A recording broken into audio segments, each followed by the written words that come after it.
तो Neville Goddard की ये टेक्निक है। नेविल गोडार्ड बताते हैं कि जो लोग डेट में होते हैं, तो डेट क्या है, एक परिस्थिति होती है और वो लोग उस परिस्थिति में जीते हैं, उस कंडीशन में जीते हैं और उसको महसूस करते हैं और उसके बारे में बहुत सोचते हैं, इसीलिए वो लोग उसी कंडीशन में रह जाते हैं। ये सोचते हैं कि हम डेट से कैसे बाहर निकलेंगे, पैसे कहाँ से आएंगे, कब हम इस डेट को क्लियर कर सकते हैं।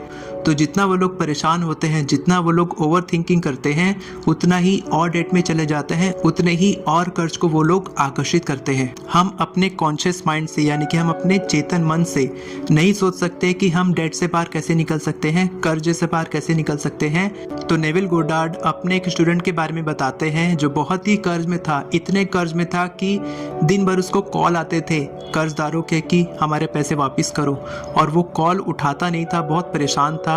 उसके पास बिल्कुल भी पैसे नहीं थे उन कर्जदारों को देने के लिए और बहुत ही दयनीय स्थिति में, बहुत ही खराब फाइनेंशियल कंडीशन से वो गुजर रहा था। तब उसने नेविल गोडार्ड से हेल्प मांगी कि मुझे हेल्प करो कि मैं इस कर्ज से कैसे बाहर निकलूं।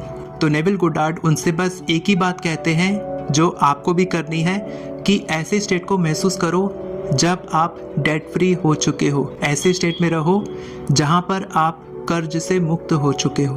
तो उसने कहा कि मैं ऐसे कैसा फील करूं, ये तो पॉसिबल ही नहीं है कि मैं ऐसा फील करूं, क्योंकि मेरे को दिन भर फ़ोन आते हैं, मैं फ़ोन उठाता हूं तो कर्जदार मेरे से पैसे मांगते हैं, मेरे पास पैसे नहीं है, मैं दिन भर सोचता हूं कि मैं कर्ज से कैसे बाहर निकलूं। तो नेविल गोडार्ड कहते हैं कि यही वो गलती है जो आप और कर्ज में जा रहे हैं, और ज़्यादा डेस्परेट हो रहे हैं, और ज़्यादा परेशान हो रहे हैं, जिससे कि आप इस कर्ज से बाहर नहीं निकल पा रहे हैं। इसीलिए कुछ दिनों तक, कुछ हफ्तों तक आप बस कर्ज के बारे में मत सोचो और उस स्टेट में रहो जहां पर आप कर्ज मुक्त हो चुके हो। तो उसने कोशिश की, 1 दिन, 2 दिन, 3 दिन, ऐसे करके 1 हफ्ता निकल गया। ऐसे ही उसने 1 हफ्ते के बाद दूसरा हफ्ता, दूसरे के बाद तीसरा हफ्ता उसने महसूस करना शुरू किया कि वो कर्ज से बाहर निकल चुका है।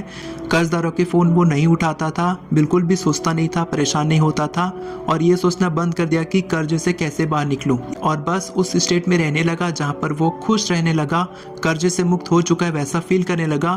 कुछ हफ्तों के बाद वो डिसाइड करता है कि अब मैं पूरी तरीके से उस स्टेट में आ चुका हूँ जहाँ पर मैं फ्री हूँ, और वो खुद से बोलता है कि I am free, I already have it. उस स्टेट को महसूस करता है जहाँ पर उसके पास वो पैसे हैं और वो फाइनेंशियल फ्रीडम वो हासिल कर चुका है।